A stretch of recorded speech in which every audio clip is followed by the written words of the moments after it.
ዋጋ ስንት ነው? ለራስህ የምትሰጠው ዋጋ ስንት ነው? ተመስገን ዛሬ ቀኑ በጣም ደስ ይላል። ሰላም እንዴት ናችሁ ቤተሰቦች? እንግዲህ ይህን ቻናል ላይክ፣ ሰብስክራይብ፣ ኮሜንት በማድረግ ትልቅ ቁም ነገር ያላቸው ነገሮች እንድታገኙ ምኞቴ ነው ማለት ነው። እንግዲህ ዛሬ ስለ ዋጋ ነው ላወራችሁ የፈለግኩት። ብዙ ሰዎችን አገኛለሁ በስራ አጋጣሚ የተለያየ ምክንያት እና እኔ ዋጋዬን እየተረዱት አይደለም። ሰዎች የኔ ዋጋ አይረዱትም። እኔ ለነሱ ማደርገውን እኔ ለነሱ ምን አይነት ሰው እንደሆንኩኝ አይረዱም እና ምንድን ነው የሚሻለኝ ብለው በጣም ሰዎች ያማክሩታል።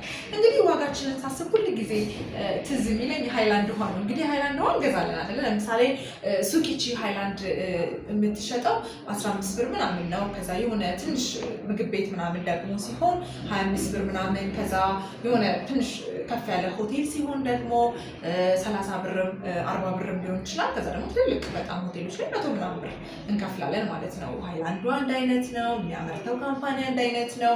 ውስጡ ያለው ውሃ ምንም ልዩነት የለውም። ግን የብሩን ቫልዩ ግን ያሳደገው ምንድነው? ያለበት ቦታ ነው።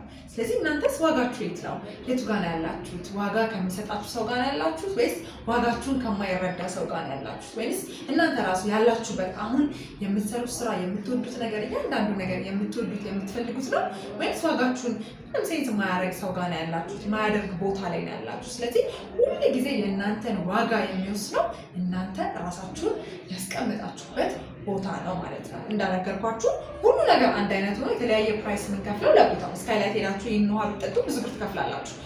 ሱቅ ሄዳችሁ ብትጠጡ ትንሽ ብር ትከፍላላችሁ። ውሃው አይደለም ልዩነቱ፣ ቦታው ነው። ስለዚህ እኛ ራሳችንን ዲዘርቭ የምናደርግበት ቦታ ሁል ጊዜ ዘወትር መገኘት፣ ቫልዩ ከሚያደርጉን ሰዎች ጋር ቫልዩ ከሚያደርገን ቦታ ጋር መኖር አለብን ብዬ አስባለሁ። እሱ ዋጋ ደግሞ ሁል ጊዜ በህይወታችን ደስተኛ፣ አመስጋኝ፣ የምንፈልጋቸውን ስኬቶች የምናሳካበት ቦታ እንዲሆን ይሆናል ማለት ነው። ስለዚህ ዋጋችሁ ስንት ነው? ዋጋ ስንት ነው? ዋጋ ስንት ነው? ዋጋችን ስንት ነው? ስለዚህ በደንብ የእኛን ዋጋ የሚወስነው ደግሞ የምንኖርበት ቦታ ነው። ለምሳሌ ንብን ተመልከቷት። የፈለገው ቢሆን ቆሻሻ ቦታ ሄዳ ማራት ቀስ መማረል፣ አበቦች ቦታ፣ የፈካ ቦታ። ስለዚህ ንብ የሚገኘው የት ነው? አበባ ያለበት ቦታ ማለት ነው። ዝንብ ደግሞ የት ነው የሚገኘው? ነው ቆሻሻ ቦታ አይደለም። ስለዚህ የፈለገው ነገር ብንሆን ቦታችን በጣም ይወስነናል። የእኛን ማንነት፣ የእኛን ህልም፣ እኛ ልንደርስበት የምንፈልገውን ቦታ በደንብ ነው የሚይዘው። ስለዚህ ቦታችን እንድንለይ ወይ እንደ አበባ ወይ እንደ ዝንባ የትኛው ጋር ነው ያለው ህይወቴ ብሎ በደንብ አድርጎ ማስተዋል ይፈልጋል ማለት ነው። እንደውም በቤተክርስቲያን ሰው ቦታን ይቀድሳል፣ ቦታ ደግሞ ሰውን ይቀድሳል ይባላል። ስለዚህ በቦታ መገኘት በጣም ትልቅ ነገር ነው። እንግዲህ በቦታችን ዋጋችንን አግኝተን እንድኖር ምኞቴ ነው። መልካም ተባረከ ስኬታማ ቀን ይሁንልን። ቤት ልክ ነሽ። ስኬት ማማ ላይ እንገናኝ። ሰብስክራይብ አድርጉ። መልካም